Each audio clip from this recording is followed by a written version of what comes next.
Gina Black is a paranormal investigator based in South Florida and the founder of the Afterlife All-Stars, a team of paranormal investigators. She's also the author of a new best-selling book, came out in May, so pretty new, called Etched in Stone, Decoding Hidden Meanings in Cemeteries. Gina, it's so nice to meet you, and thank you for being on the Dying to Know More podcast. Hi, Ashley. Thank you so much for having me. Okay, so before we go any further, let's start by defining exactly what a paranormal investigator is. So, for me, a paranormal investigator is someone who is interested in the afterlife, what happens when we pass. Mm-hmm. And when it comes to investigating, we're just trying to ask questions and learn more about that process. And if we can prove the existence of life after death, then that's an interesting avenue to explore. So that's what I do. I am interested in getting to know what is behind the veil and, learning and trying new things as I go. Is it at all related to like medium work? I mean, would you say? I'm not a medium. I know there are some people that are kind of go between both sides, between, being a ghost hunter and being someone who's considered, sensitive with gifts such as, being psychic or being a medium. But I wouldn't say that would encompass everyone that does this. Okay. I would say that what's interesting is since I have started doing more investigating, I have noticed I am a little bit more sensitive to things like energy shifting. If you go into a room and you say, okay, it feels like there's something in this room. It feels a little heavy in here. Yeah. I can say that, but that's about the extent of my, involvement with it. Okay. How long have you been doing this? So I kind of started dabbling back in 2017-ish, and my husband bought me some ghost hunting equipment, and I started kind of doing it for fun.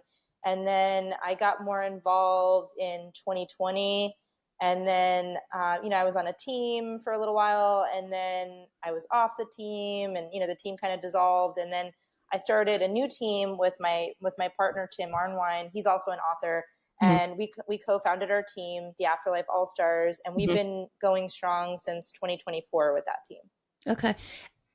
When did you first discover you had this kind of capability or interest or whatever it is? So I've always been interested in the paranormal ever since I was a kid. I was always one of those kids that liked spooky stories, and I read, the Goosebumps books and the Fear Street, all those, fun novels. Yeah. And, my parents always encouraged it. They were always very, okay with me watching scary movies and stuff like that. Yeah. But when my family moved to Florida from New York, we moved into a house that definitely had something going on in it. And pretty much everybody in my family experienced it. Most of my family members have actually seen this energy or whatever in their home. What was happening? What were you experiencing? All kinds of interesting things. Basically, the house was not a super old house. I want to say it was probably about when my family bought it, maybe 35, 40 years old. Okay. But the land itself is what we think might be, have something to do with these hauntings. Mm-hmm. And also, the family that lived there before us, the guest room was kind of outfitted for someone who might have had some physical disabilities.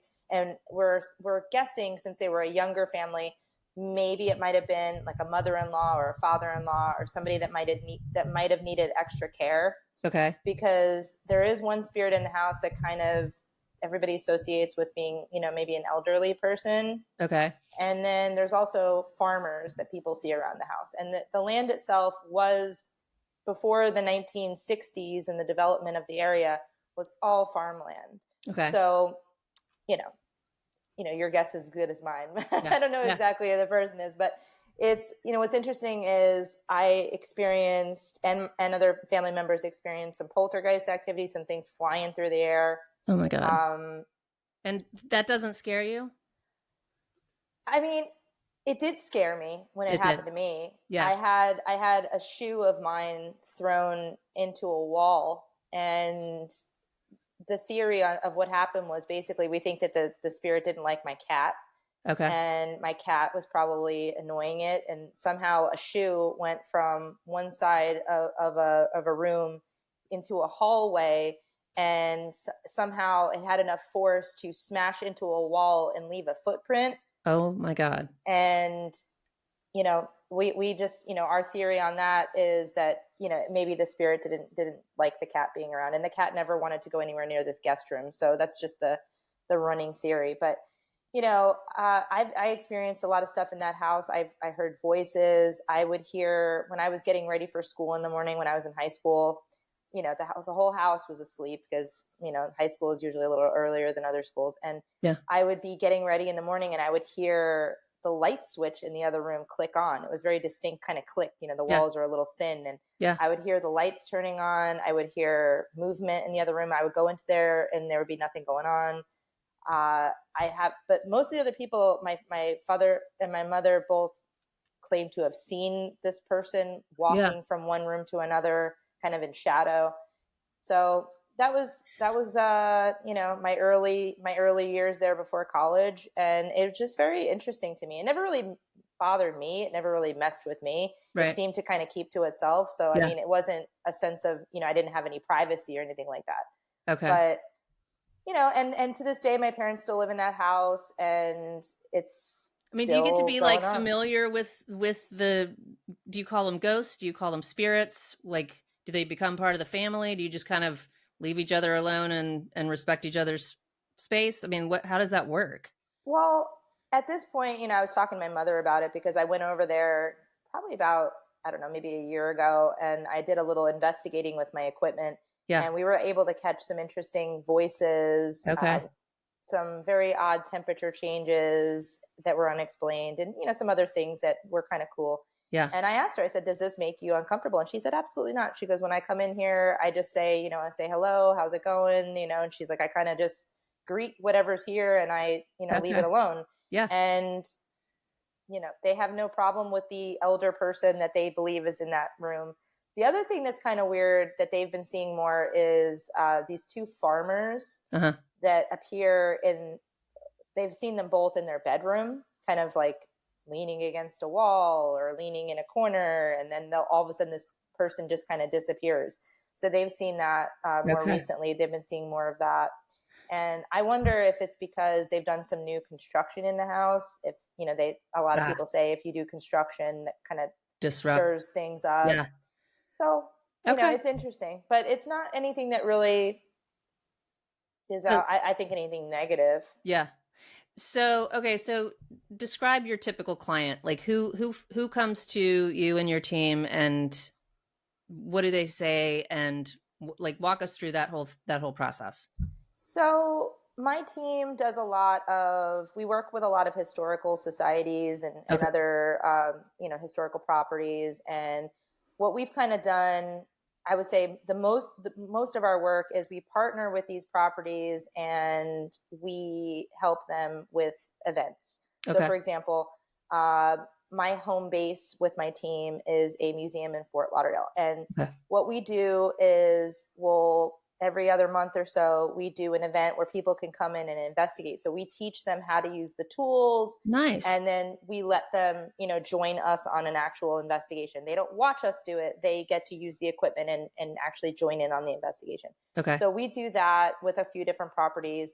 But I would say, if we're, ever contacted by a private client, usually it's, something along the lines of, maybe, hey, I'm experiencing this type of activity. Is there anything that you can come and do? And a lot of times when we have gone into a business or, a home or something like that, it's more of just to give the person a little bit of validation for their experiences. Okay. We're not Ghostbusters. We don't put the spirit in a box and say, Right. all right, we're done. Right. Right. But what we can do is kind of, see if we can validate and see if we could document what is actually going on.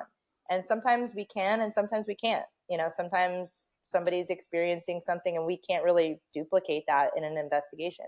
Okay. But I would say, my best advice for anybody who's going through that, or, maybe is feeling that there's something going on in their business or their home, is sometimes if you just acknowledge it, Mm-hmm. that's enough to kind of get it to chill out. And you Okay. just kind of, whatever you want to do, maybe a greeting, maybe hi, how are you? Please don't show yourself to me. I'm not ready for that, Yeah. Yeah. but I know you're here, just little things like that. And that's what I've heard has been very helpful for people. And they have noticed that whatever hauntings they were experiencing kind of quells a little bit. And how long, like, so if you have a private client, I think that's really cool that you do the workshops and stuff, by the way. But if you have a private client and you go to their home, like say somebody just bought a house and they feel like it's haunted, and so they reach out to you, like how long do you give it? What do you do? Like, you talk to me about your equipment. How long do you give it until you're like, I'm not picking up anything? Like, what are those Well, details like? we have to have a couple of hours at the very least to do a proper investigation. And Mhm. what we typically do when we enter a location for the first time is we do kind of like a sweep of a few things. We look for outlets, we look for power sources, we look for things that might be creating high amounts of EMF, because if What's EMF? there's EMF, high EMF, that could also kind of simulate what you might be experiencing as being a haunting. Okay. So we'll go through with EMF detectors. There's various different equipment that does that. My favorite is called a Mel meter, which measures EMF and temperature change, because EMF is not just enough sometimes. There could be EMF spikes on your cell phone, on your Apple Watch, on all kinds of equipment. But if you experience a high EMF spike and you experience a 10-degree temperature drop at the same time, that's an interesting, you know, uh, capture, because that's just a multifaceted look at what's happening. But typically what we do is, well, no cell phones on. Cell phones have to be on airplane mode. You have to go through room by room. You have to find the sources of these spikes and what might be causing it. Mhm. And then as you're doing an investigation for the rest of the evening or the rest of the day, whenever time you're there, you have to take those into account. Because if you're setting up your equipment and your equipment is sensitive to EMF and you're setting it all up next to somebody's surround sound TV and, you know, all these other Mm. things that are plugged in, Mhm. that might be setting off your equipment, giving you a false positive. So you have to kind of get to know the space a little bit before you even start investigating. Yeah. Another thing too is, you know, getting to know the home. I know it sounds silly, but a lot of older homes do have sounds that come from them, maybe from old pipes or plumbing or issues along those lines, that could be sounding like knocking, or it could sound like something is haunting a house, and it's very much an explainable thing. Mhm. So it's one of those situations where we have to look at a bunch of different factors. Mhm. But the strongest evidence, in my opinion, is when you can capture electronic voice phenomenon, which is when you use a recorder and you Mhm. capture what we call electronic voice phenomena, or an EVP. Okay. If you can get intelligent voices answering questions, that is more valid, in my opinion, than hearing a knock or a tap or a footstep, because those could all be kind of explained away by things settling or pipes or all Mhm. sorts of things. But when you get that interaction, that I think is a little bit more solid, especially for a client. And we use many different kinds of equipment. We're not just going in with a recorder and EMF reader. We're bringing in devices that are sensitive to shadows. We're bringing devices that are sensitive to, you know, if there's a vibration, if there is a spike in EMF, or if there's a spike in like a static energy. Mhm. There's all kinds of equipment and things that read various measurements. So we take those all into account. And oftentimes when we're setting up, we we'll spend some time in one location, maybe a bedroom or a kitchen or a study, and then after a certain amount of time we'll move on. We're Okay. not going to spend more than maybe half an hour, 45 minutes to an hour in one location. If we're not getting anything, we're going to Right. keep moving on, because usually time is of the essence in a private investigation. It's not very often where you have a location for 24 hours. You know, it might just be, you know, a couple hours if you're Right. lucky. So you have to kind of be strategic with it too. But, you know, there is something called a residual haunting, which sometimes people can experience, and that is not intelligent. That's more of like a recording of a haunting that happens to exist in a home. So, for example, if you hear footsteps every night at 2 a.m. walking up your stairs, you know, that might be an example of a residual haunting. It's not actually a spirit walking up the stairs every night at 2 a.m. It's almost like a recording of that happening over and over. Why does that And happen? Or what there's causes many that? different theories about it. There's sentient hauntings, which are intelligent, and then there are residual hauntings, which are not intelligent. They're just almost like an energy captured in time. And the theory on that, one of the theories is known as stone tape theory, where a building or a location has the ability to absorb an action, almost like a movie. Like if you flipped on a film, like a camera for recording film, and every night you hear that 2 a.m. walking up the stairs. Mm-hmm. And it's not actually the person doing it. You can't interact with that person. You can't have a conversation with that person. You're just hearing them walking up the stairs. Every night it happens at the same time. And the idea is sometimes an energy in a space is absorbed into the materials of the space itself. Mm. You see it a lot in older homes. So the theory is more of maybe it's the real wood staircase, not the Formica garbage that you buy, at Home Depot. Maybe it's, the real nice quartz foundation that the house is built on. It's not the Chinese drywall, Right. Yeah. These materials that were used in older homes, real stone, real wood, that kind of construction. The idea is that those items might be holding on to energy differently. Interesting. And, it's just a theory, but there are some spirits that interact and there are some spirits that are just on an endless loop. Okay. And, some people think that the reason why spirits are captured in that, or at least that moment is captured in an endless loop is maybe that moment was very stressful for the person. Maybe it was traumatic for the person, Mm-hmm. but for whatever reason, that moment in time is stuck in that space and it will go on that way until the end of time. And there are many different locations. Sounds so sad for some reason. I don't know why. It's not an actual person though. It's right. just a recording. Yeah. It's not, they're not really there. It's just, if you, let's say you were stressed out, I don't know, whatever, you have a job where you're up all night and maybe you're waiting for a phone call and you're going through this moment and you are so stressed out. You need this phone call right now. You have 10 things that are waiting for this phone call and it is life or death. And you're walking up your stairs while you're thinking about this phone call. And somehow that energy happens to imprint itself on those stairs. Even though you're not dead, you're going to have that moment up and down the stairs. It's imprinted on the stairs.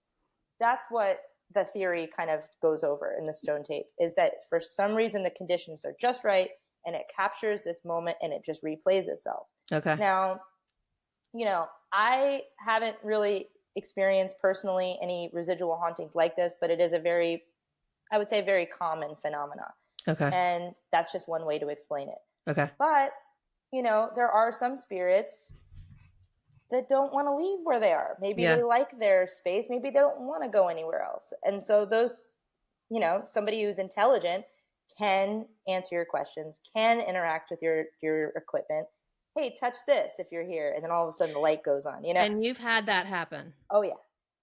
That is amazing to me. And is there any is this a calling or is this something that people can, I know you do the workshops and things like that, but how do you there's not a college course you take, you know what I mean? How do you train for this? Or is it just something that you're open to and therefore they're open to corresponding with you? I mean, explain that. Well, there is no school for it. Right. There is not. But, there are people that you can learn from. There are definitely, like my partner that I started my team with, he's been ghost hunting for 30 some odd years. He's written, more than one book about it. There's certainly ways that you can kind of get to know the 101 of ghost hunting. Yeah. But I would say, the basics are you have to go into a space. You have to be basically ready to listen. Yeah. It's not going to be like a ghost hunting show that you see on TV where everything's happening. It's so exciting and there's this happening and that happening. Yeah. It's basically, if I were to sum it up, on an average investigation, it might be, let's say 5 hours long, and you might only get a minute or two, maybe 3 minutes of interesting evidence. Mm-hmm. So you have to go in with that patience. It's kind of like fishing, Yeah. You go fishing, you know that you're going to be on the water for a while. You Right. need to be patient. You need to be relaxed. It's something you love. It's something you want to be there for. Mm-hmm. And it's the thrill of catching the fish. Gotcha. It's the same thing. And I found that doing this, as much as I am more of a patient person for it because I've learned to develop patience. Okay. And, it is really, really cool when something does happen, but you might go on an investigation and nothing will happen. And you have to be prepared for that too, because even if you are in the most active location for everyone else, Right. everyone says this is the most haunted. Yeah. It might not be the most haunted for you. And you have to kind of, as much of a bummer as that is, to accept. It just doesn't happen all the time for everyone. They're not performative, Right. kind of things. And it's kind of special when it does happen for you. Maybe I look at it in the terms of, I'm lucky enough that this is happening for me, Mm-hmm. and they chose to interact with me. They don't have to interact with me, but they chose to.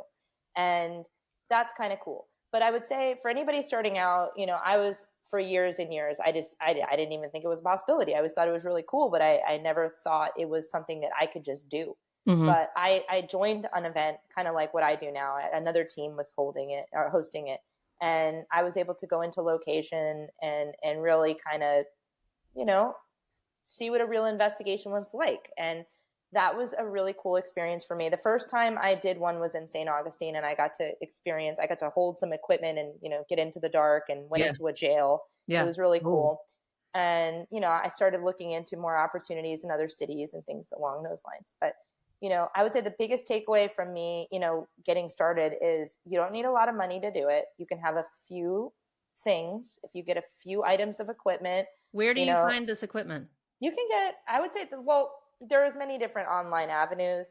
There are some options on Amazon, and I would say the bigger stores, there's Ghost Hunter Store, and then there's something called Ghost Stop. Okay.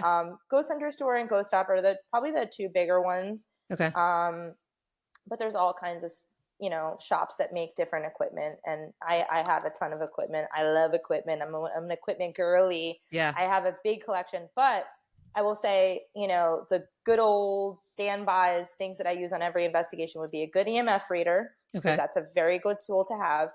A flashlight, believe it or not, a mag light style where you twist the top. Mm-hmm. Not only is that good for obviously seeing where you're going, but also if you just unscrew the top just enough so it's barely touching the battery connection, Mm-hmm. you can leave that flashlight out, and you can ask questions. You can say, touch the flashlight, for yes, and turn the flashlight off for no. It just takes a little bit of energy to turn it on and off, and you can have a conversation. And that's happened, and it's pretty interesting. And another thing that you can have is any phone that has a recording app on it. You don't need to have a fancy recorder. We have really good recorders built into our iPhones and our Androids. Mm-hmm. You just flip that on and start asking questions. And believe it or not, what's cool about the phones too is a lot of times the phone applications have like a little visual. It's like a little line that goes across your screen. Yeah. You might not hear it in the moment, but there might be a visual of a spike of a sound. So you might be able in real time to see if you caught something while you're asking questions, which is pretty neat. But believe it or not, some of my coolest EVPs I've ever captured have been on my phone. And that hurts to say that a little bit because I have a very expensive recorder. But some of my coolest EVPs have been walking around, sweeping a property, looking for EMF, just filming on my phone. Walking around a cemetery in Salem, picked up some crazy voices on my phone I didn't know were there. I mean, it happens. Okay, that brings up a good question. So as a beginner, if somebody's starting out, where are they going to? Where are they finding these properties? Would they start at just a cemetery, or where are you finding these properties? Well, I would say cemeteries are hit or miss. They're not always going to be super active. There are some properties that might have more lore to them than others, but I would say, a nice historic cemetery, sometimes you'll get a bite. In my case, when that happened, I was at the old Salem burial ground in Salem, Massachusetts, and I just happened to be walking around. I had an EMF reader with me, so I was just seeing what I see, and my EMF reader was going crazy. And the thing is, that area, there is no electricity. There's no wires under the ground. There's no nothing. It's a historic area. That whole city block around that cemetery are all historic homes and businesses, and the cemetery itself, there's no light posts around there. It's just a natural zone. And I even made sure to ask the docent that, because that's my first thought is, oh, this must be because of electricity in the area. Right. And they said, no, there's nothing like that around here. So I knew that my equipment was going off for a reason. So I was like, okay, I'm going to film this. And I'm walking around the cemetery. I'm just, seeing what I see. Yeah. I posted a video online, and one of my followers, who happens to be an audio engineer, he's just really into audio, and he downloaded my video And he listened to it and he said, hey, I think there's a voice in your video. And he sent it to me, and you have to kind of enhance the volume a little bit. But it sounds like a man saying, I'll escort you, which is an interesting thing to say, because that cemetery, a lot of people think it has a lot to do with the Salem witch trials. It actually doesn't. There's only a memorial there. Okay. Most of the people buried there are actually from the American Revolutionary War.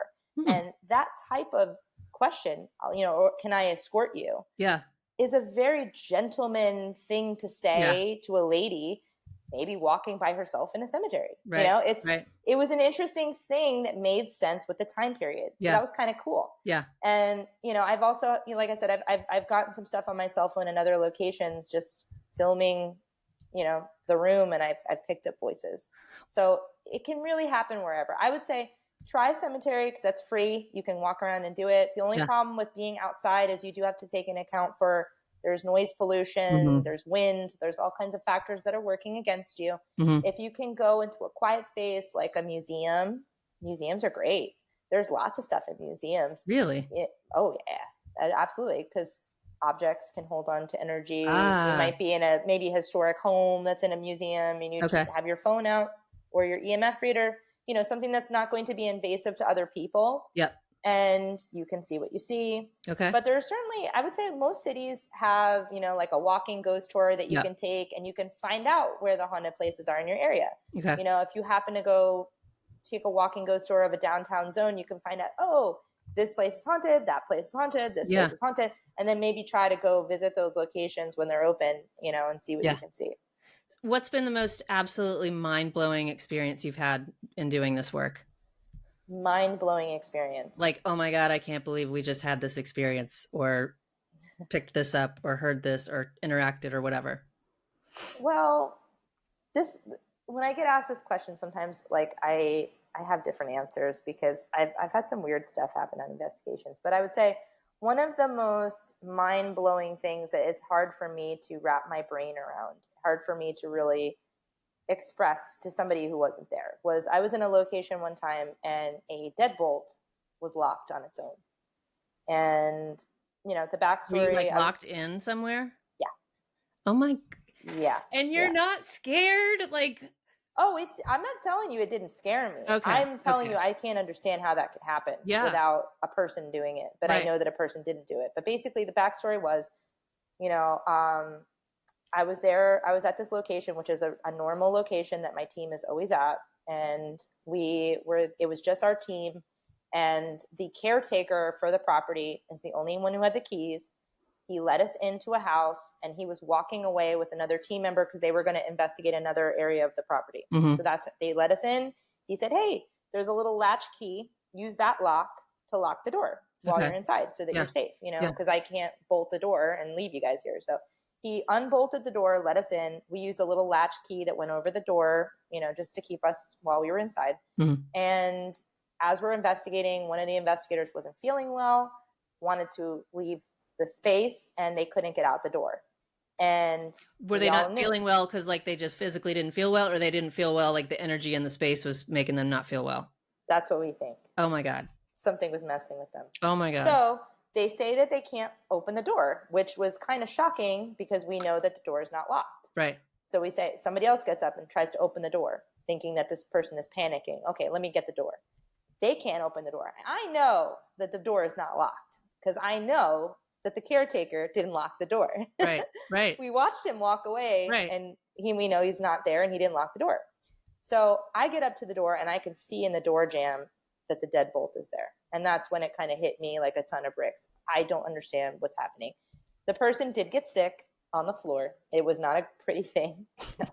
And never is. No. And so when the caretaker returned, he was with the other people that we were investigating with, and he said, I did not lock the door.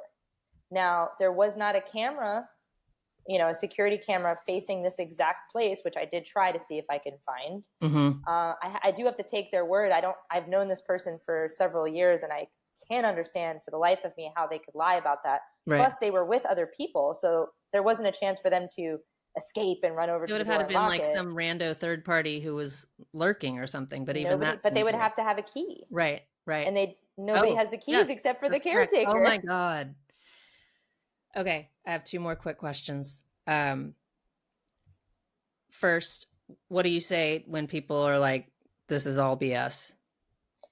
Well, there's always going to be people that are very skeptical, and Mm-hmm. I really respect that. I Mm-hmm. think that in the paranormal field, we have to be skeptical because Mm-hmm. Mm-hmm. every little blink of a light or beep of a machine is not going to be paranormal. Not everything, and unfortunately, people really want, really in their deepest, their heart, want to capture evidence, but a Mm-hmm. lot of times it's not Mm-hmm. paranormal. And I think that people that don't believe in ghosts, I want them to join an investigation and just see what can be captured Yep. and if they think it's not real. Yep. Because, my husband's very skeptical, very, very skeptical. He's very supportive of me. He'll join me. Whenever we go out of town, you better believe I'm finding the haunted place to go. You better believe it. And he's coming with me. Yeah. So he's experienced some things that he can't explain. Yeah. And I said to him, all right, well, how do you explain that? And he's like, I can't, but I just don't believe it. I'm not going to believe it until I see it. Gotcha. So for him, he's seen things happen on investigations that cannot be explained logically. Yeah. But if he doesn't see a ghost with his eyes, he's like, he doesn't believe it. Gotcha. So, and that's, that's fair. Yeah. And I joke with him. I say, you know what, you're going to be the first one out of the two of us to actually see a ghost. And that's going to be the ironic part. Yeah. But that's how he feels about it. And, but then you have the other side of the spectrum. Like, I'll have people send me pictures, these blurry pictures that they took on their phone where they were like moving their phone really fast when they were taking the picture and everything's out of focus. Yeah. Oh, there's a ghost face right there. It's your phone is not in focus. Yeah. Gotcha. It's not. And I have to say, I don't want to break someone's heart when they feel, oh, I captured this amazing evidence, but smudges on glass is probably not paranormal. Right. Orbs, that's another thing that a lot of people think are 100% paranormal, and they're usually explainable situations with humidity, with bugs, with all kinds of things. So orbs are kind of hard to prove. And, but I think it's great that people want to believe. Yeah. So, yeah. I think that to encourage people to constantly keep your phones out, constantly, we have a camera in our pocket at all times, and that wasn't always the case, Yep. X amount of years ago. I don't want to date myself, but, I didn't always have a cell phone with a camera on it, and now I do. That's right. And now we're getting more and more evidence from people because everybody has that. Everybody has a cell phone. Everybody has a Ring camera, all these things. We're seeing more and more examples of paranormal evidence than ever before. That's and it's amazing. hard for the skeptics to hold that argument that it's not real when there is so much evidence out there. Gotcha. All right. I want to get to your book real quick. So first of all, congrats. It sounds like when it came out, it was pretty much like a bestseller, at least on Amazon, I saw. Tell me about that. Tell a little bit about the book, putting it together, all of that. So the book was basically a project for me. I really, really enjoy cemeteries. And I know that sounds kind of strange, but I've always enjoyed cemeteries. I love the sculpture. I am an artist. I went to school for art. Okay. That is what I have a degree in. Okay. And I'm just a lover of all types of art. And, I've always leaned on cemeteries for that. Now, during 2020, when everybody was going through a lockdown, I decided, as a creative avenue and a way to get out of my house, I was taking my Nikon to cemeteries just to get out of the house, take a walk, also to do a little something creative so that I wasn't going nuts. And I started taking pictures, and I started noticing as I was taking these pictures that I was seeing the same kinds of symbolism popping up on all these different gravestones, same kind of flowers, same kind of animals, same kind of symbols. What does it all mean? So then I started researching it, and it really opened up an interesting door for me because there is a very vast world of hidden meanings that have been lost to time that were extremely important to our culture as a whole, during different times. For example. And like the Victorian era is probably the most well-known time period for these types of headstone art. And it's kind of kept going since then to some degree. But, during the Victorian times, death was everywhere. It Mhm. was, the husbands were out to war, the wives were taking care of all the children that, were unfortunately succumbing to all kinds of diseases. And, Mhm. modern medicine was not what it is today. There wasn't really vaccines. People didn't understand the spread of, illness Yeah. as it's understood today. And so death was a very common thing for everyone. It was happening to everybody. Right. And I think in order for people not to lose their minds, they had to, in a way, really lean into their mourning and their sadness, and they Mhm. had to really kind of embrace that a little bit, or they were going to go crazy. Think about some of these families that have, you see families that have 10 kids and, oh, I can never have 10 kids. Well, guess what? If they had 10 kids, maybe they might be lucky to only have two of them make it to Live. adulthood, Yeah. Yeah. So it was Yep. kind of a numbers game, actually. Yeah. And, you know, it's sad. And, I think for a lot of those people, they became very, enamored with the idea of, planning it. You're going to die. You're probably going to die young, because most people did not make it to very old age. So why not make a headstone that will leave your mark and people will remember you by? Mm. Epitaphs are great. Epitaphs are the little sayings that you see on headstones. Epitaphs are fun, and they're a nice way for you to leave a little something behind. But so are the different symbols that you can etch into the stone. So, Yeah. if you want to leave a legacy of, well, she was really kind, she was a good friend, she was a mother, she, was selfless, you would pick symbols that match that aesthetic, and you would have your name, you'd have your epitaph, and you'd have these symbols carved into your headstone. And it became a way for people to express themselves in a time where everything was falling apart. You had control of this. Right. Death is coming, but you have control Right. of your name and your legacy and your Right. family's name. So I think that we lost a little bit of that romanticism about it, and for many different reasons. But I think one of the main things is that over time, death wasn't as common, and people weren't going out to fight wars. We understood how diseases started working, and children were being taken care of and getting proper medical care, and Mhm. so you see less death, so it became less important to these families. Gotcha. It was less of a focal point. Yeah. So over time, that started changing. And also, around the Victorian era as well, there weren't public parks. It wasn't a popular thing like we have now. That public parks, as we know them, weren't created until much later. So some of these cemeteries were kind of like areas where people would hang out. They'd go to church, they'd have a picnic, or they'd hang out in the cemetery. It was pretty Mm. popular, pretty common. Yeah. And then with the introduction of public parks, now you have a space that isn't reminding you of death, and maybe a little bit better landscaped and more planned out. So why not take your Sundays there? So there was a shift in that as well.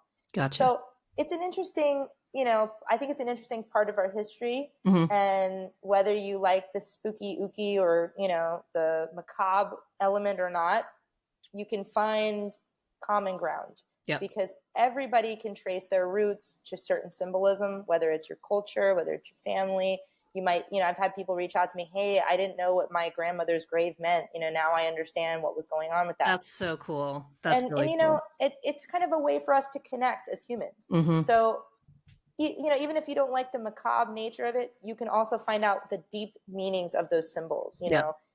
which is kind of, I think, can be for everybody. That's awesome. And so it's available on Amazon. Where else? Anywhere else? Is it in Amazon. bookstores? Okay. Mhm. All right. All right. Real last question. When I ask everybody, are you afraid to die? Why or why not? Of course, I'm afraid to die. I don't want to die. I'm not ready to die.